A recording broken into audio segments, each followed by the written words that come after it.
练剑可以，你不能每次专劈我们家这个墙啊！你朝你们家那个墙劈来试试啊！大妈，我一时兴起，所以才把您家的墙给弄坏了。我保证以后再也不劈墙了。一时兴起？哎，你一时兴起多少次了啊？当年你爹在的时候，我们家的墙啊也是3天2头就塌一次。哎呦，好不容易你爹走掉了，还没几年呢，又轮到你长大劈墙了。练剑可以，别劈墙啊！那墙倒了要修，你每修一次墙，你得花多少时间呢？你得吃进多少粉尘呢？大妈，我肚子疼，我出宫啊，我回来了。哎，别走啊！我话还没说完呢。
客官慢走啊，请跟我来。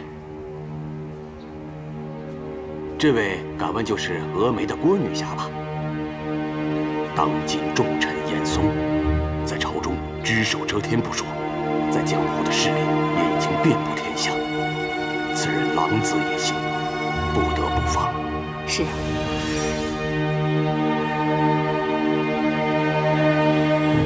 请问师傅可有消息？稍等。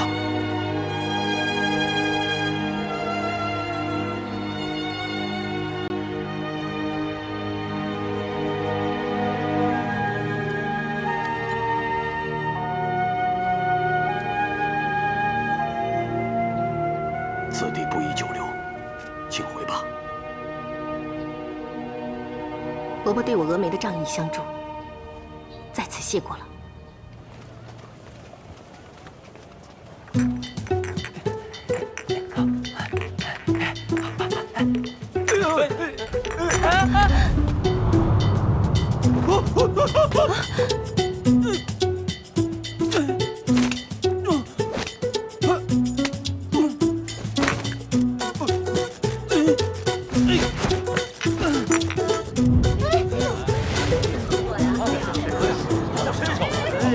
快来帮我一下，帮个忙，别看着啊！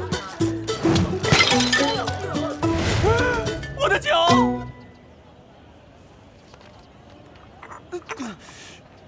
哎，我说你，让你帮个忙呢，你这封信又不会。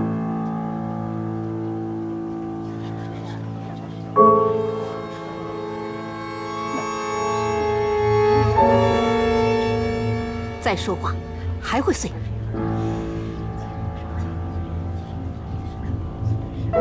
你再说一遍。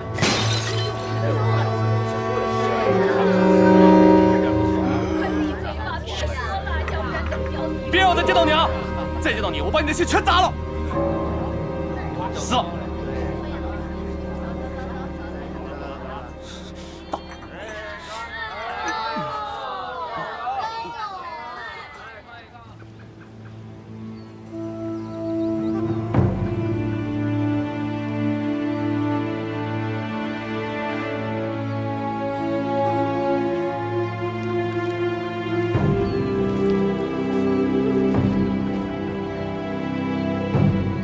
问梅，我峨眉乃郭襄女侠后人。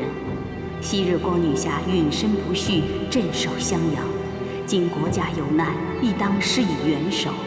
凭你听闻，我口与我张京、朱完将军在乍浦将有一场恶战，张金、朱绾两位大人德高望重，皆封疆镇土之能。这次所缴的奇珍异宝，都已经交到了朝中你朋友的手中。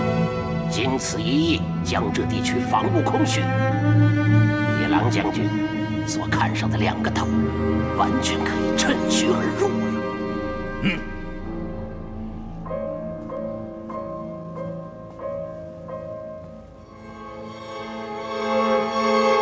王兄，乍浦一战，本王处理的如何？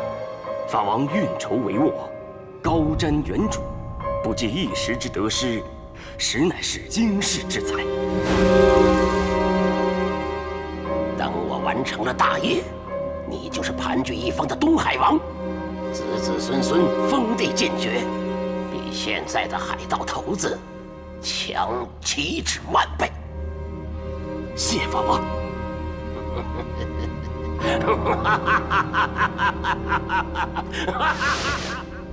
混账！文官，在。马上把实情奏给皇上，奏折措辞一定要严厉。是。来。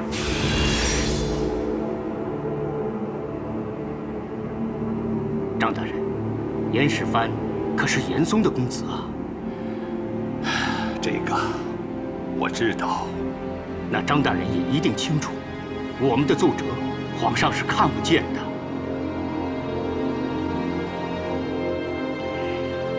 朝中有那么多的大臣，只要有1个人看到了，我这个奏折就不算白奏。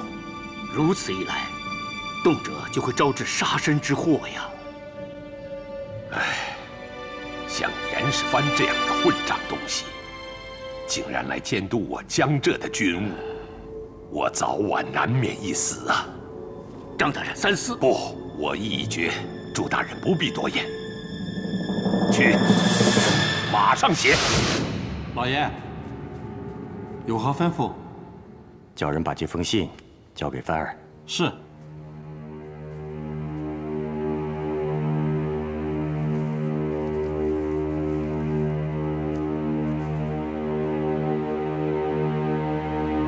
你们就是有天大的本事，也逃不出我的手掌心。大帅，大帅，怎么样？王江津方向的倭寇动向如何？倭寇赤木机正率3000倭众向王江津进发，估计明日可达王江津。好。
张大人，倭寇已经进入咱们的包围圈了。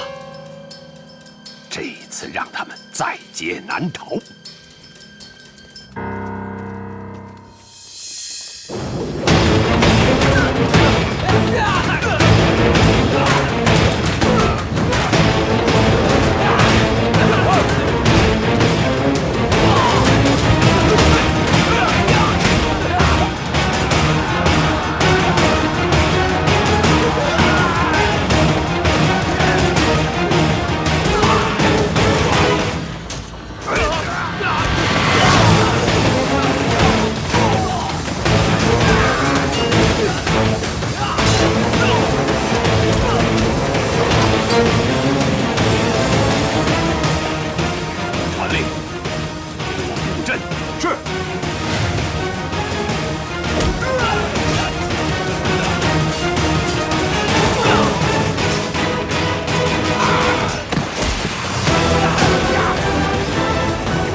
大帅，朱大人，于将军，辛苦了。这一仗打得漂亮啊！多亏大帅布局英明，我们才得以全胜啊！报告大帅，倭寇正被我军赶入沼泽潭。好，传我的帅令，不许任何一个倭寇漏网。是。有你张京张大人在，小小倭患不足为虑。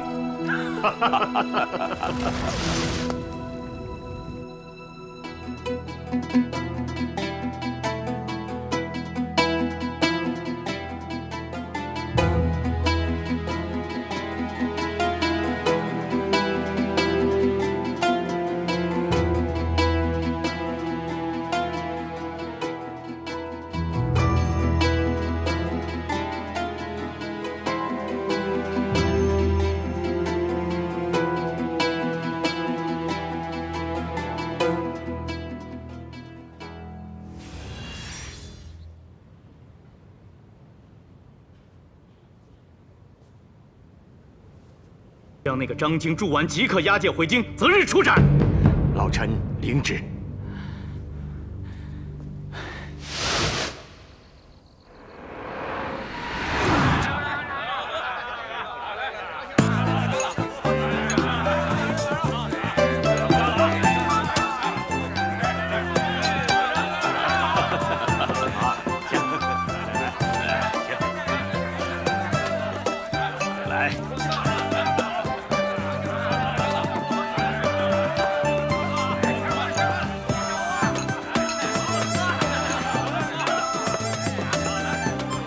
众位勇士，诸位将军，你们辛苦了。我和朱大人，还有于总兵，敬大家一杯。好啊，看着大家摩拳擦掌，等着下一次的胜仗，老夫心里甚是欣慰呀。倭寇屡次进犯我大明的边境，从最初抢我民众的钱财，到后来攻陷我城池，烧杀抢掠，无恶不作，所到之处皆是满目疮痍呀！真是是可忍，孰不可忍！不畏生死，保家卫国；不畏生死，保家卫国；不畏生死，保家卫国；不畏生死。保家卫国，不畏生死；保家卫国，不畏生死；保家卫国。上旨到。张兄，我们的封赏到了。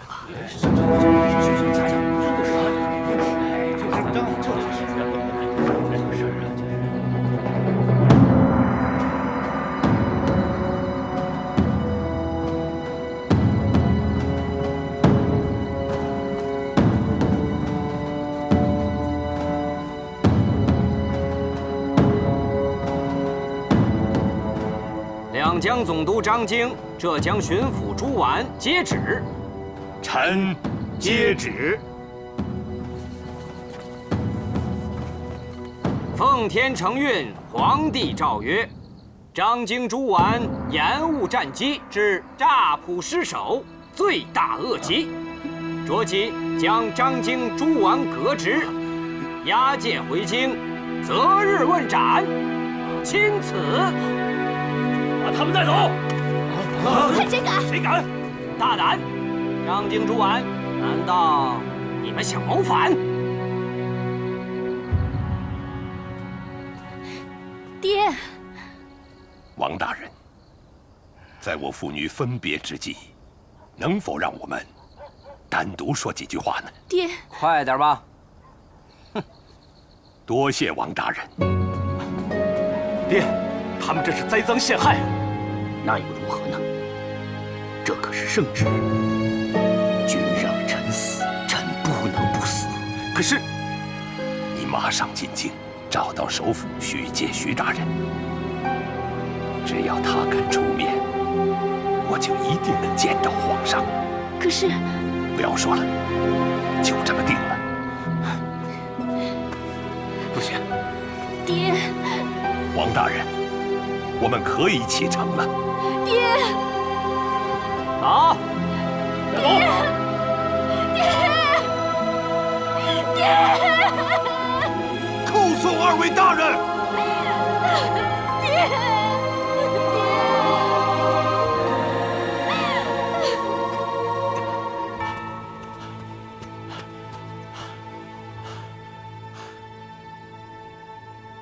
哎，兄弟，请问这里可是杨家村呐？是杨家村啊。那这里有一名叫杨天纵的少侠吗？我就是杨天纵。原来您就是杨少侠。我是。杨少侠，找你找得好辛苦啊！别客气，别客气，有什么话慢慢说。求你，求你赶快救一下我家老爷吧。你家老爷谁啊？我为什么要救他？哦，是这样。您看过这个就全明白了。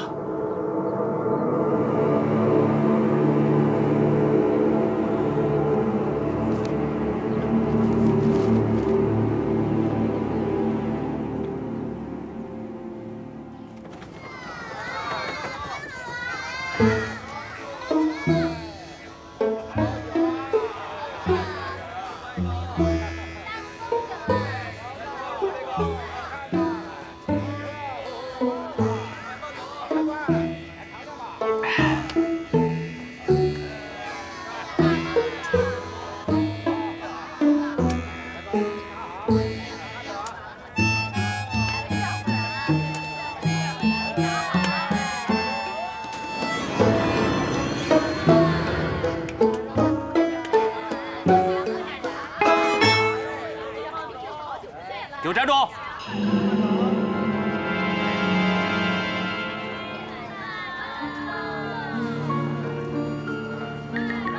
那个披头散发、裹着破布、拿着破葫芦的偷我钱袋的小偷，看哪儿呢？说的就是你。小偷就是小偷啊！你要识相的话，把钱袋还给我。钱袋我的。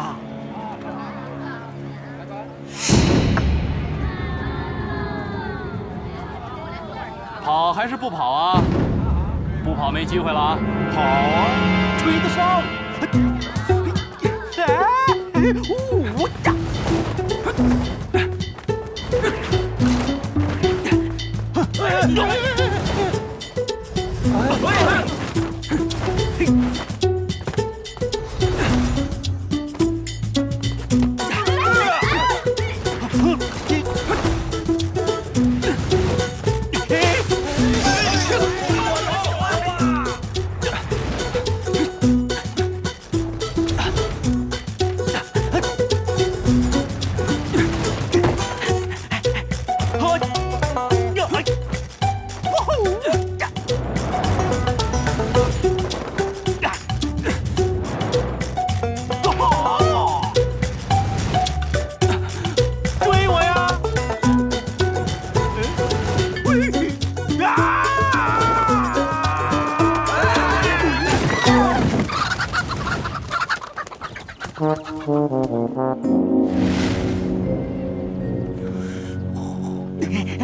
想追我？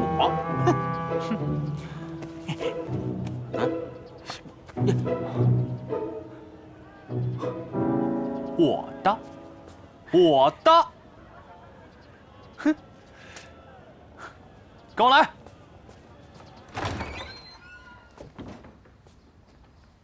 进来吧。就这儿了。呀，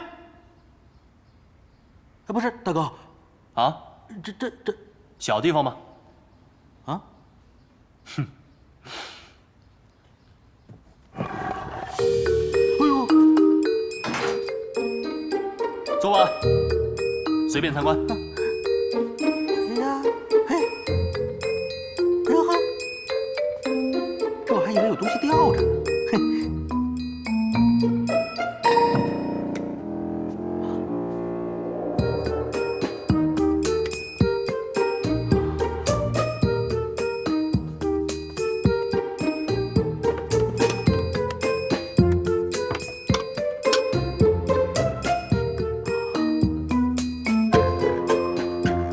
哎，愣着，喝酒啊？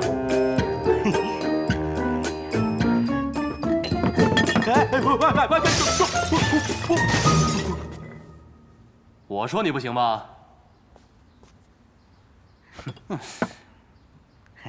干了，干！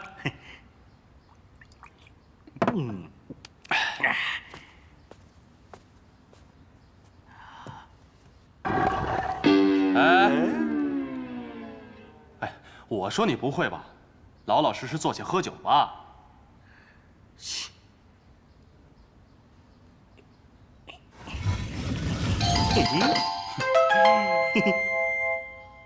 好玩吧？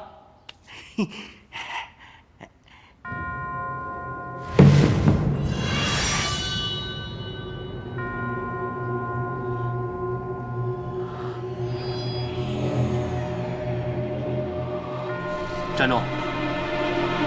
你要干什么？发现一个东西，比你这屋子里所有的东西都好玩。等等，这间屋子里所有的东西你都可以玩，唯独那柄剑不行。小气鬼！哼！那个，那酒我们不要了，走吧，走吧，走吧。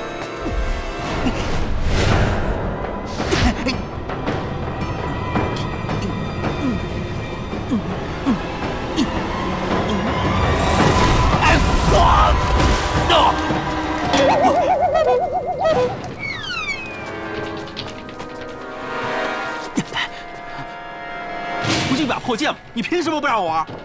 没把你打回你们丐帮就不错。切，破剑！你再说一遍。破剑！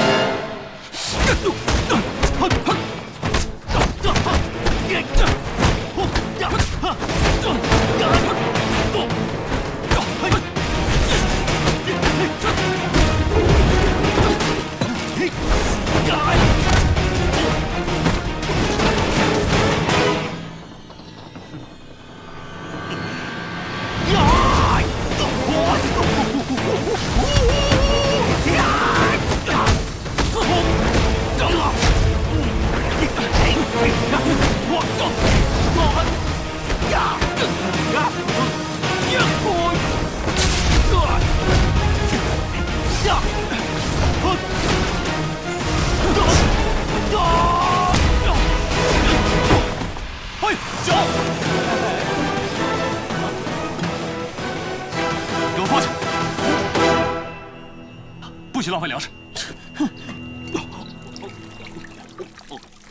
慢点喝，给我留一口。啊！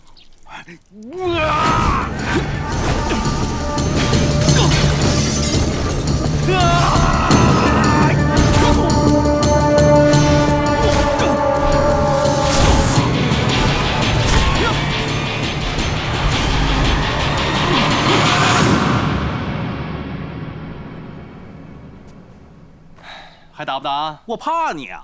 我估计你现在连走路都走不稳。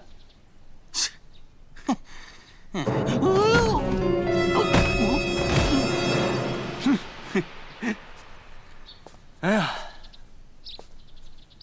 哎，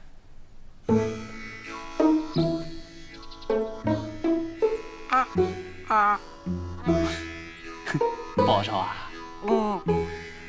服不服？好好说话。哦，这样，你要是服了呢，就把眼睛闭上；你要是不服，你就接着瞪我。哟，闭得还挺快的。起来吧，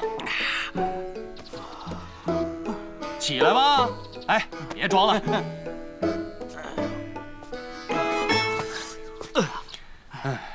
你这下手也太狠了吧！这就是你碰我剑的下场。哎呀，看不出来啊，你这武功还真是比我强哈！我拜你为师吧。哎，起来！哎，我看你我2人年龄相仿，拜师就算了。哎，结拜可以。真的？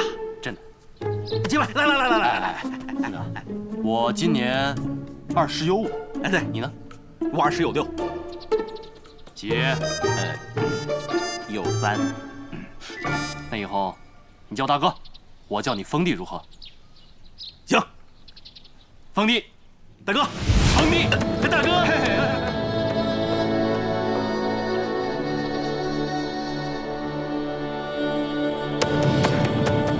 喝完酒啊，带你去一个好玩的地方。好啊，好啊，好玩就行。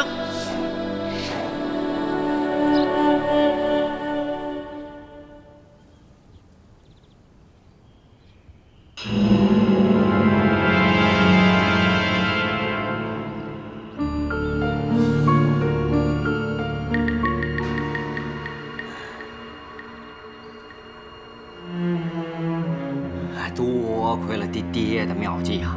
张京、朱丸这两个老东西，那是永无翻身之日了。切不可沾沾自喜。爹还有什么可担心的？顾虑的多了。首辅徐阶近日常常求见圣上，欲为张京、朱丸辩驳。这个老东西，那咱们就奏他个谋逆之罪。首辅徐阶和张京不同，他是3朝元老，想扳倒他可没那么容易。手里没有足够的证据，皇上是不会相信咱们的。哎，这有没有证据吧，还不是咱说了算吗？哎，只要父亲您现在允许，我立刻就抓他一大把证据出来。任何事情都要看时机，时机不成熟，是会搬起石头砸自己的脚，明白吗？明白。杀张京和朱丸一事，一刻不能耽误，一定要保证万无一失。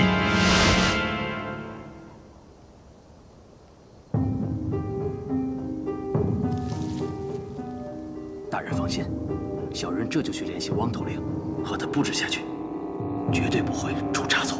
好吧，那你去吧。对了，叫他们3更动手，不要在客栈杀他，在镇外杀。是。慢着，严大人有令，叫汪总兵再派1名刺客，截杀张京、朱丸之儿女，以绝后患。是。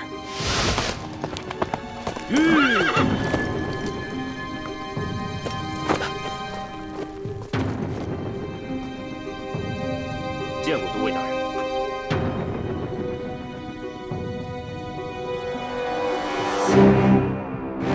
他们怎么还是一副倭人装束？为什么不换衣服？马上就换。你放心，误不了事。你们赶紧进去换衣服。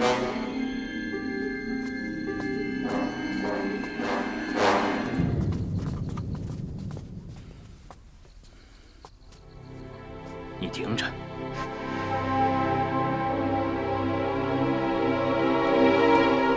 都尉大人慢走。驾！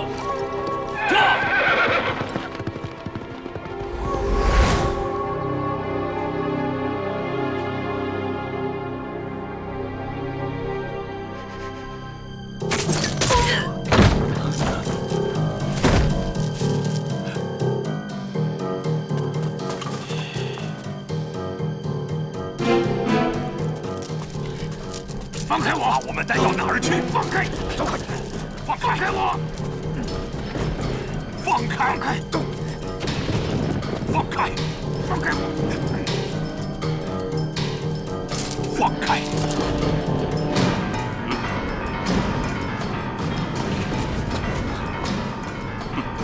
鼠辈，见不得天日的东西！赶紧跪下来受死！我2人乃堂堂朝廷重臣，岂能向你等鼠辈下跪？我倒要看看是你的嘴硬，还是我的刀硬。动手！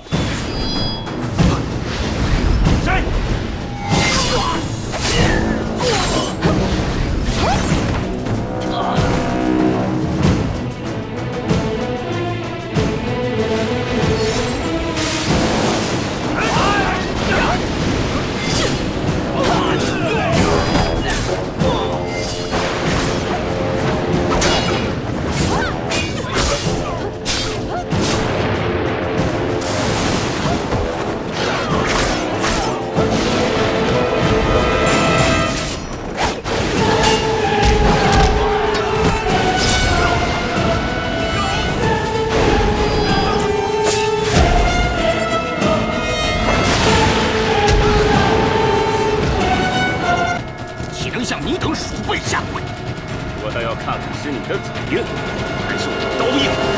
动手！谁？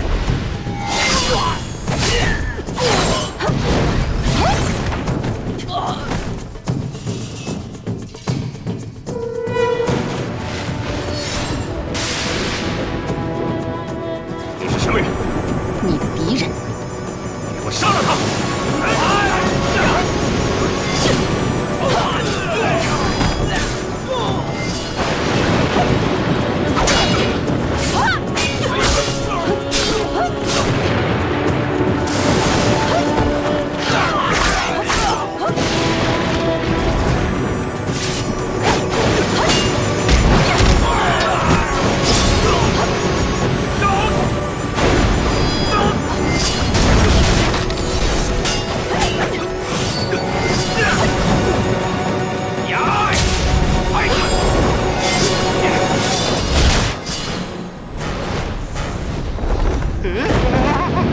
哎，大哥，这挺好玩啊！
哎，冯弟，你有没有觉得今天晚上挺热闹的？你们是什么人？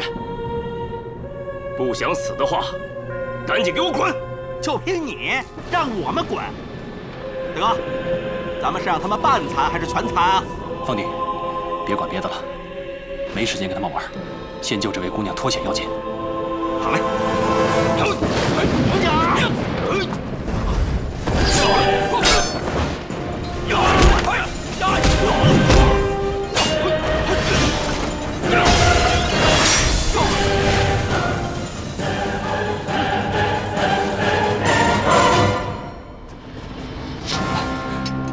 姑娘，起来。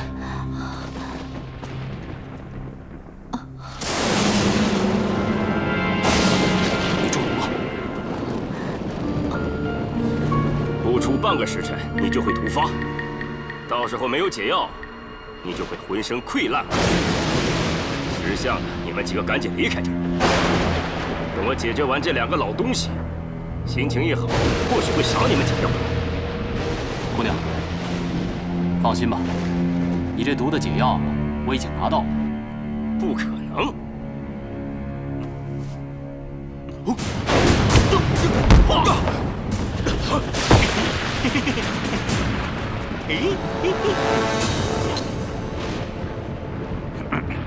大哥，这两瓶解药哪个是真的呀？这两瓶，一瓶是解药，一瓶是7步断肠曲。上天堂还是下地狱，就看你们的运气。哎哎！哎！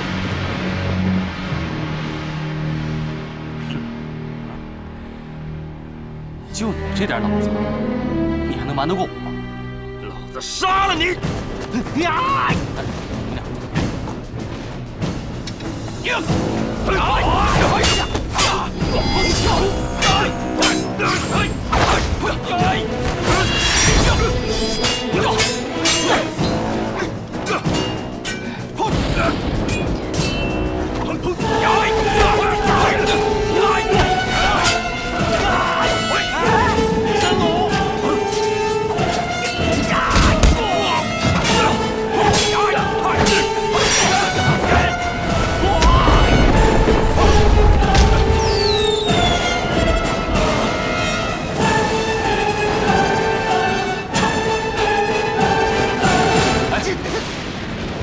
保护两位大人要紧啊！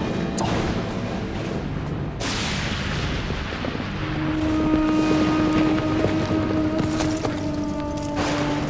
上！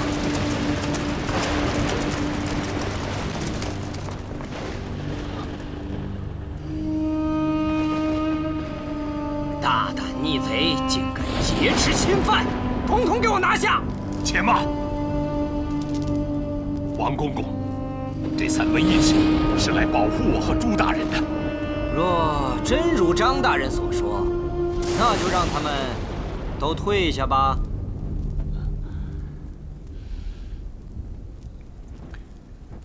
杨义士，你们的救命之恩，我和朱大人永世难忘。是。现在王公公带兵到了，谅这些贼人也奈何不了我们。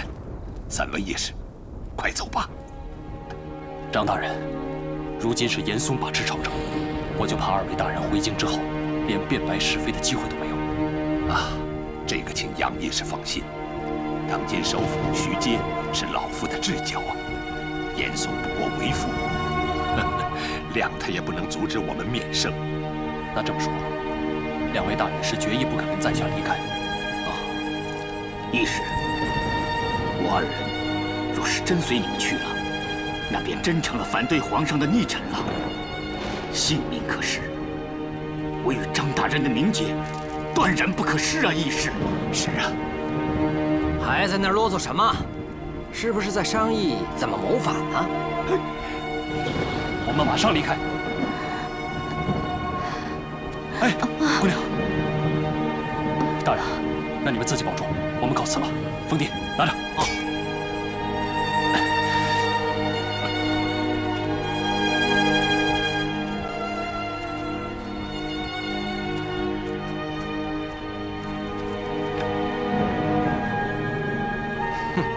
把侵犯给我带走！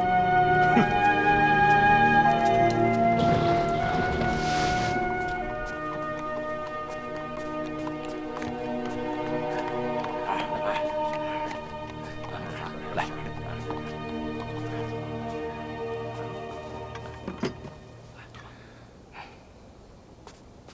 客官需要点什么呀？来壶酒，然后打包些干粮，我们还要赶路呢。好嘞，马上。若曦，你累吗？我还行，不累。客官，您的酒来了。好，客官，您的齐了，请慢用。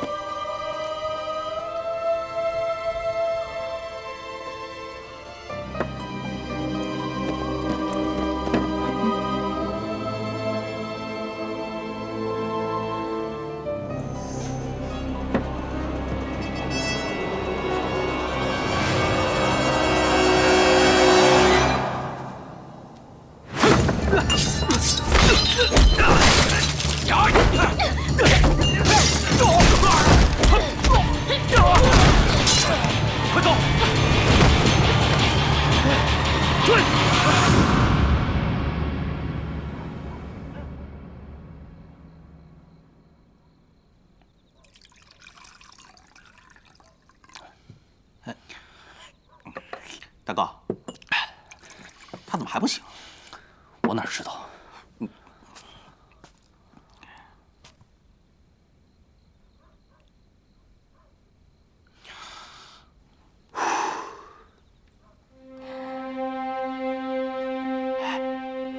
醒了，醒了。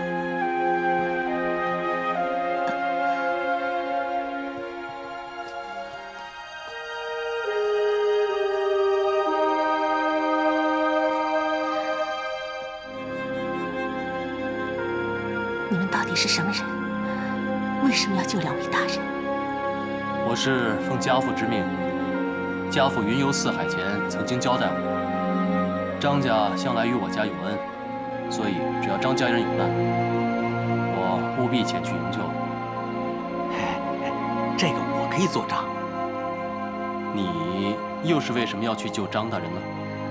我是奉了家师之命。姑娘，你的伤势还碍事吗？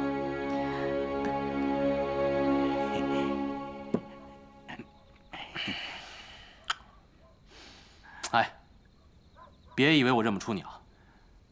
别以为你拿掉帽子、披下头发，我就不认识你了。那天在酒楼门前撞了我的酒，那个人是不是你？是你自己打碎的酒坛，跟我有什么关系？他承认了，承认了吗？是不是你？我说错了没有？原来你是个酒鬼。没错，我跟我大哥2个酒鬼。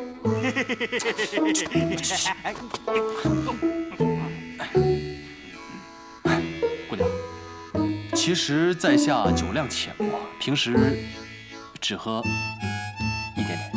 你喝一点点，他嗜酒如命。你说谁嗜酒如命？你踩我干嘛？不送。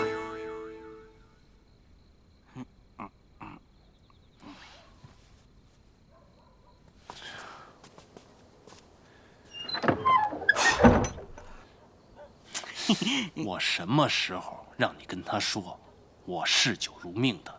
不是你本来就是这样啊，你还怕我跟他说？我是吗？我是那样的人吗？你看我的样子像酒鬼吗？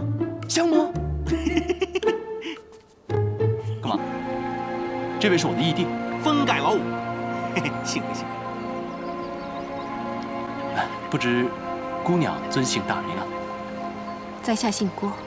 姓郭？郭什么？郭问梅。郭问梅。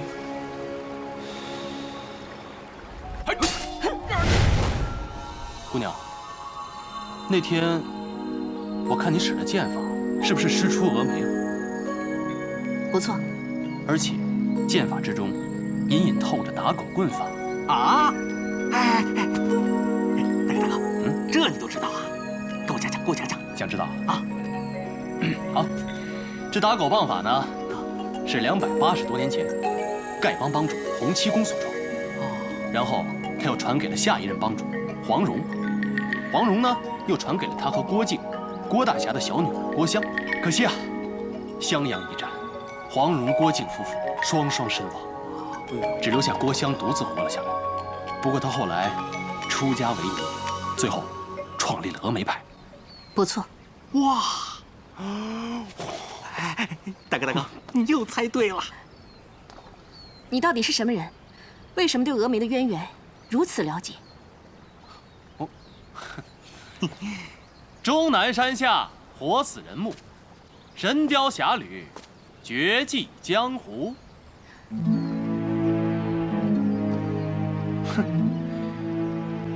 你是神雕侠侣的后人。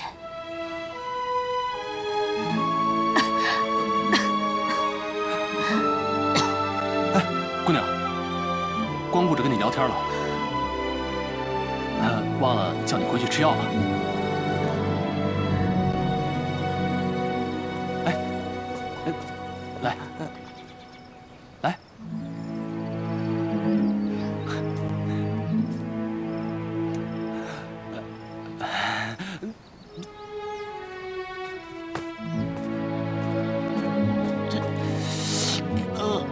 大哥。大哥，姑娘都走了，赶紧追吧！哎，走。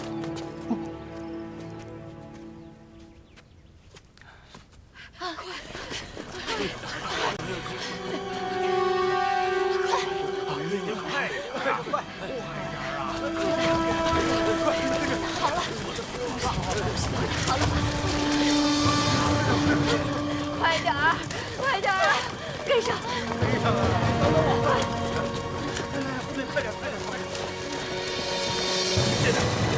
快点！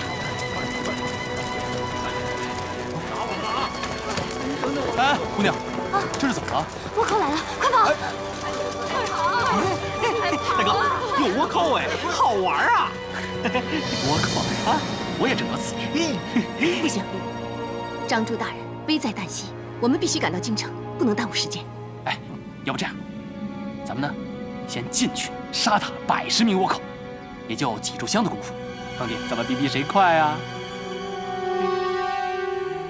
好大的热闹啊！等等我！等等我！站住！站住！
你们没事吧？快，带孩子离开！谢谢师傅，快点！谢谢师傅，谢谢师傅。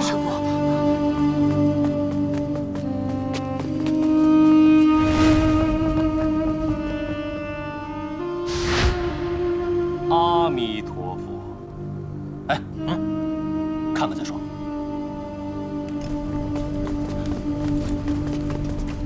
乡亲们，乡亲们，先不要过来，先不要过来！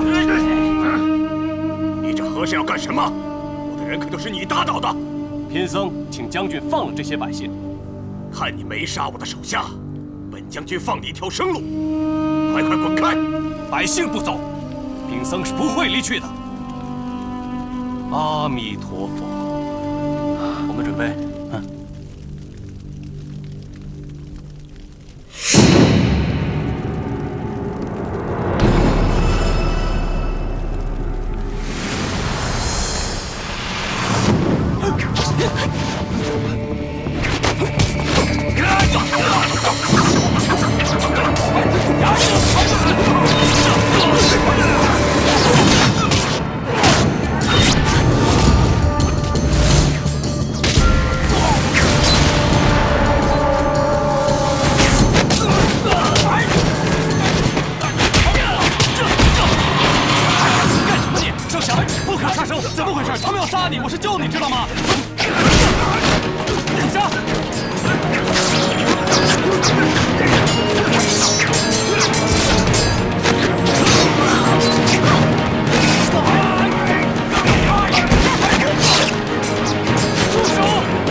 少侠，不能再追了，不可再上升了。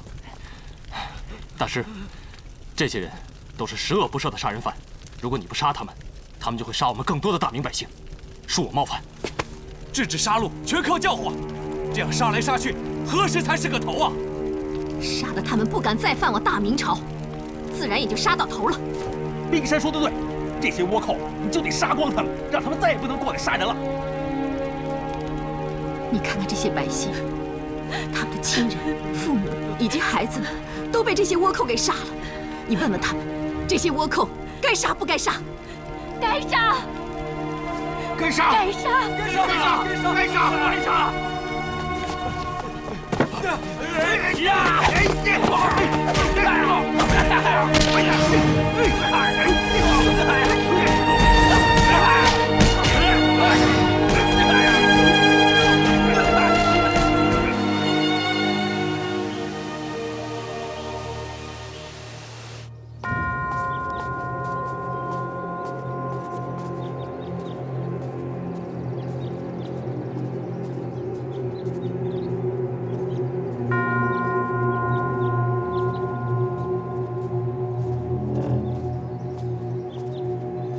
大将军来得很快。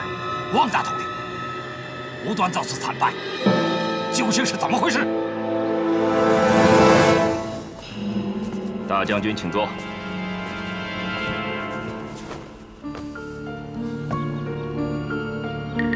汪大统领，汪江津一战，我部被歼灭了3000余人。前几日，你和我二弟次郎又败在一个莫名其妙的人手上。昨天，我的手下在封疆又遭几个明朝的高手暗算，伤了20几个人，一连的惨败。汪大头领，你能告诉我原因吗？你我联手纵横了几年，这样的惨败还是头一遭吧？我请2位将军过来，是为了那几个武林高手。那几个人是什么来头？我暂时也不知道，只不过他们用的功夫是我生平所仅见。我想，可能跟几百年前那几个武林宗师大有渊源。这几个小子，我们不能小视。哼，我早就看出来了，你是被那几个家伙吓破胆了吧？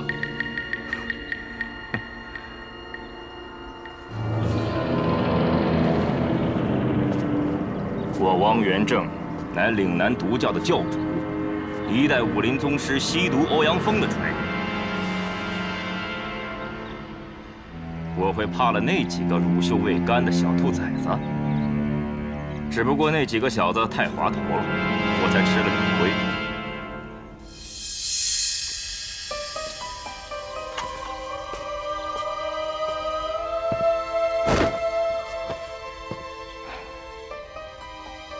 你我共同的敌人张京、朱完被押送回京，就要问斩。张京之女张若娴，朱完之子朱铁桥，他们正在筹划营救他们的父亲。为了让张朱2人人头落地，我们恐怕不能袖手旁观。好，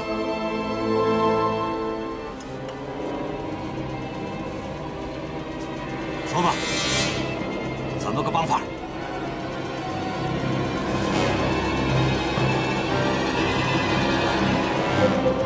为了确保张朱2人人头落地，我们已经定下周密的计划。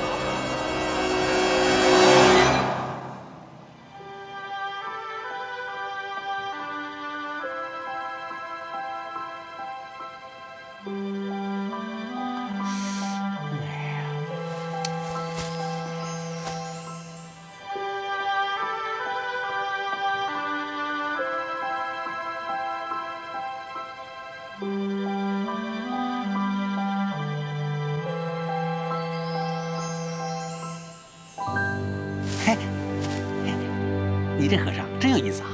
你都快把人给杀了，你都不还手啊？昔日佛主以身赐护，以求寂灭无上涅槃。正诚如是，不上法身。好。那你说这些呢，我都听不懂。不过，你那招用手指头夹刀，倒挺好玩的，能不能教给我？盖施主心无旁骛，是至纯至善之人。你教不教啊？施主的武功已经快如鬼魅，巧夺天工，已是绝世高人，何必再执着一招一式？功这个东西呢，当然是多学一点才好玩啊。你要是不教我，我教你也可以啊。一切随缘。盖施主，义士，姑娘，贫僧告辞。师傅留步。师傅，你这要去哪儿啊？四海云游，并无定向。那既然师傅并没有要事在身，那么在下想请师傅帮一个小忙，不知师傅可否愿意？哎，这杀人不干，救人干不干呢？救人啊！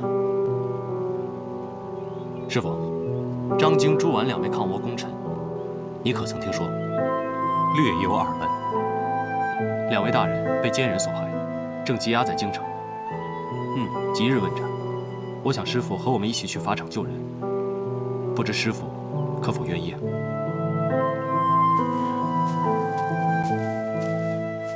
施主，张朱大人乃江风守土的能臣，若是救了他们，就是救了千万的百姓，更能弘扬佛法，普度众生。若要贫僧和你们一同进京救人，贫僧先声明一事：绝不开杀戒。对了，还没有请教师傅法号呢。贫僧法号向心。向心。阿弥陀佛。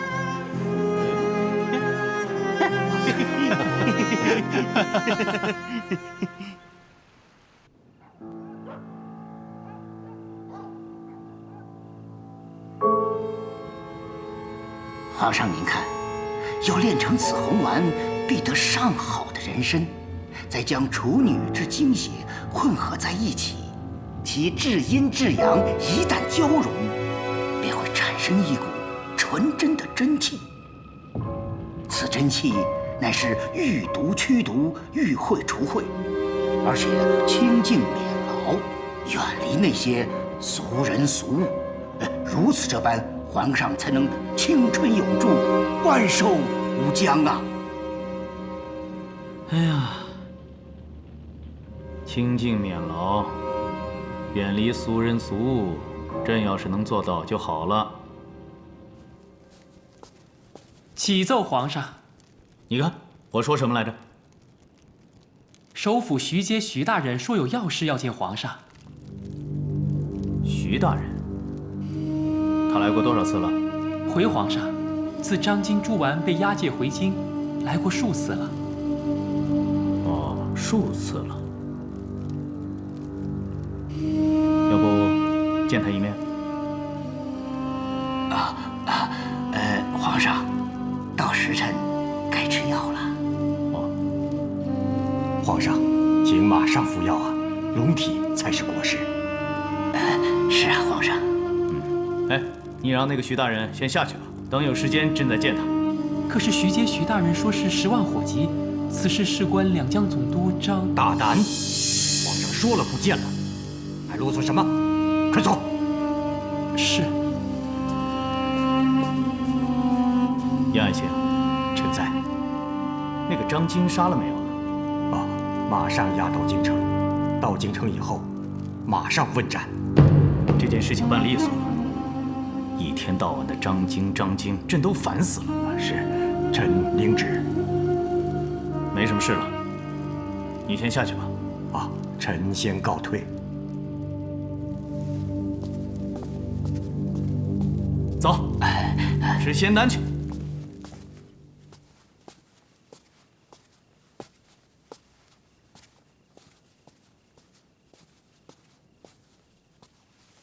徐大人，别来无恙啊！